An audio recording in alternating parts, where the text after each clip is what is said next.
Oh, hello be, bakit na naman? Ano naman ang pinoproblema mo dyan? Oh, ano, magpapabili ka? Kalan? Bakit? Ang mahal-mahal ng kalan be. Hindi ka lang magkahoy dyan, nasanay ka naman sa kahoy. O, pero mo, bibili ka ng tangke.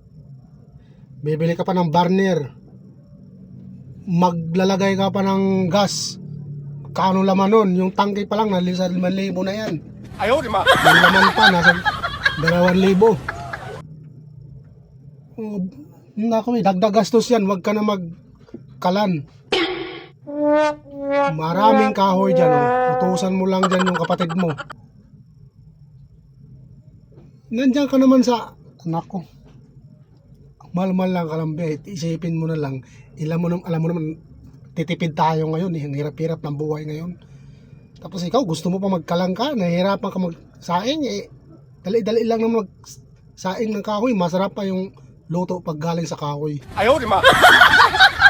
Ako din, wala. Hindi kita mabibigyan yan. Napakamahal yan eh. Ilang dekada na kayo gumagamit ng kahoy dyan. Tapos naisipan mo magkalan. Oh, sino naman ano sa'yo? Ang kumare mo. Oh, ngayon, naiinggit ka sa kumare mo kasi nakakalan. Ayan ang hirap sa'yo eh. Hindi tira ka kasi. Ayaw, di ma.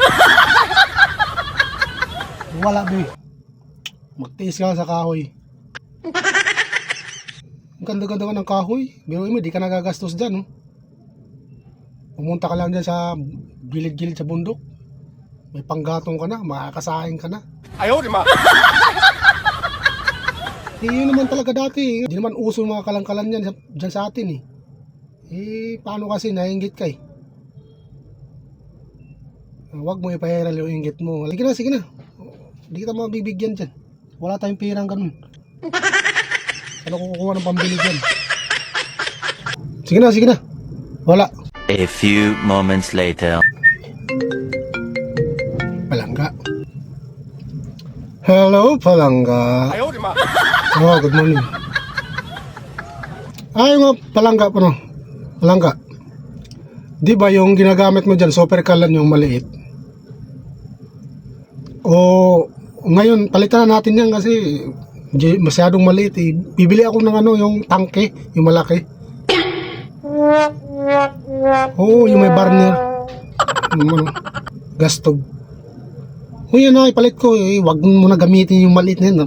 Ako, di man magkasya dyan yung yung bibili ko yung double na para pag magsasaing ka, sabay na yung sinaing tsaka yung ulam. Para di ka nahihirapan.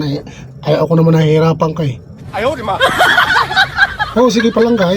Mamaya, sakto, may pera pa ako dito. Bibili ako. Kano lang naman yun? Oo, palitan na natin yan. Napakahirap yan. Magsisindi ka pa ng posporo bago mo ma-open yan eh. Oo, palitan na natin yan. Tapos, palagyan na kagad natin ng laman para magamit mo. Oo, sige. Mamaya ibigay ko yung pambili sa kalan mo. Ako danas ko yan eh. Napakahirap talaga ng napakahirap kayo magluto ng lalo na hintayin mo pa maluto yung sinaing mo, saka mo isasalang yung ulam. Kaya naisipan ko, sabi ko napakahirap pala. Kaya naisipan ko, bibili lang kita ng double burner yung kalan. Oo, sige lang nga. Siyempre, ikaw pa, malakas ka sa akin eh. Ayaw, di ma. O, mamaya, sige lang nga. Nasa biyahe pa ako eh, pag uwi ko. Oo, sige na, mamaya kagad, ipapadala ko. Sige na, babay na. Mwah.